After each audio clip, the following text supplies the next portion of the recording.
सभी को मेरा हृदय से प्रणाम। आशा करता हूँ आप सभी स्वस्थ होंगे, मस्त होंगे।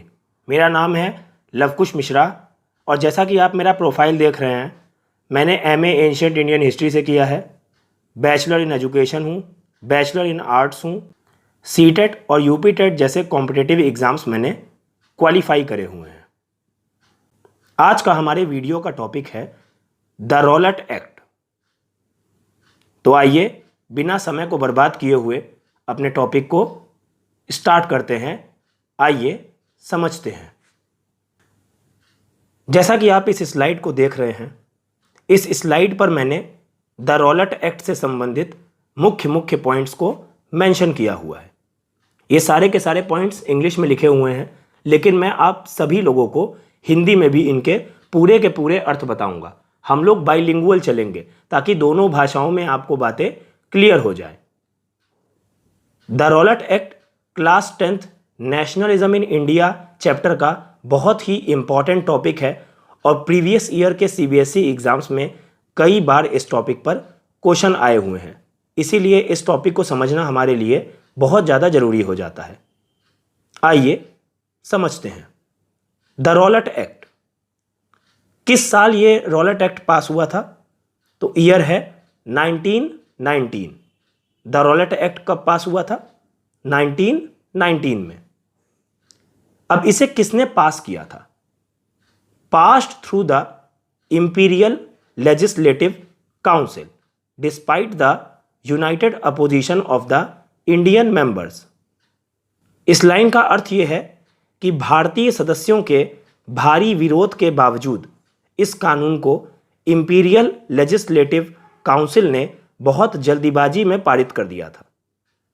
अब बात आती है कि इस कानून में था क्या, मतलब किस लिए इस कानून का इतना ज़्यादा विरोध हुआ था भारत में।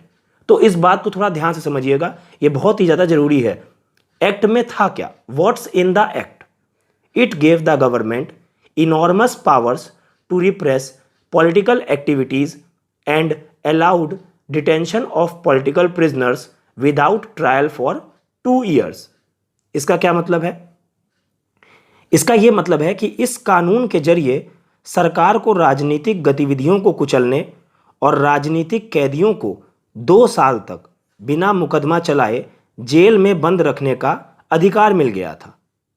अब आप बताइए, अगर ऐसा अधिकार अगर किसी गवर्नमेंट को मिल जाए कि ना ही उस गवर्नमेंट के अंडर में राजनीतिक गतिविधियां चल पाएंगी और राजनीतिक कैदियों को वो 2 साल तक बिना मुकदमा चलाए जेल में बंद रखने का भी उनको अधिकार मिल गया था, तो मतलब अगर आप बेगुनाह हैं तो सीधी सी बात है, आपको ये अधिकार ही नहीं है कि आप जाकर के कोर्ट में बता सकें कि भाई मैं बेगुनाह हूं।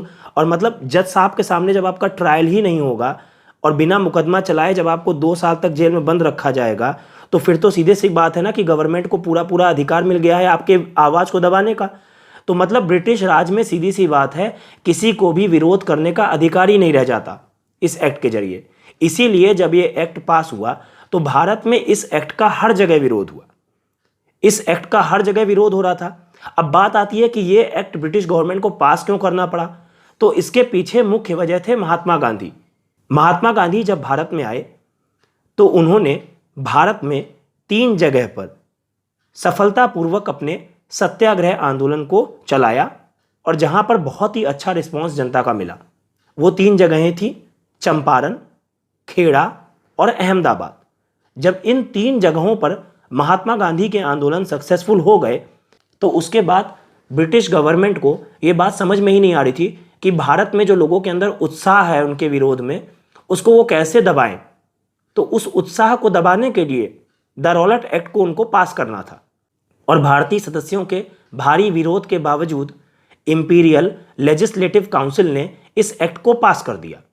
और जैसे ही ये एक्ट पास हुआ, भारत में एकदम हाहाकार मच गया कि इस एक्ट को पास करने के बाद तो अब तो हम ब्रिटिश गवर्नमेंट का विरोध ही नहीं कर पाएंगे, और विरोध करेंगे तो वो हमको जेल में बिना मुकदमा चलाए हुए 2 साल तक बंद कर देंगे और पॉलिटिकल एक्टिविटीज़ को जैसे चाहे वैसे वो रिप्रेस कर सकते हैं, वो भी उनको अधिकार मिल गया था।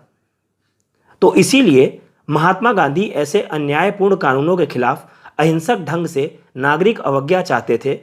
इसे 6 अप्रैल को एक हड़ताल से शुरू होना था। आगे भारत में क्या हुआ ये जानने के लिए आप मेरे अगले वीडियो को देखिएगा। उसमें हम डिटेल में डिस्कशन करेंगे नेक्स्ट टॉपिक में कि इसके बाद भारत में क्या हुआ। आशा करता हूं कि ये जानकारी आपको समझ में आ गई होगी और रॉलेट एक्ट का कॉन्सेप्ट आपको एकदम क्लियर हो गया होगा। रॉलेट एक्ट आपके हाफ ईयरली एग्जाम्स की नज़रों से बहुत ही ज़्यादा इंपॉर्टेंट टॉपिक है और ये आपके स्कूल्स में आ भी सकता है। इस वीडियो को देखने के लिए आप सभी व्यूअर्स का बहुत बहुत धन्यवाद। इस वीडियो को ज़्यादा से ज़्यादा लाइक करिए और अपने दोस्तों में ज़्यादा से ज़्यादा शेयर करिए और चैनल को सब्सक्राइब करिए और अपने दोस्तों को इस चैनल के बारे में बताइए। आप सभी का बहुत बहुत धन्यवाद।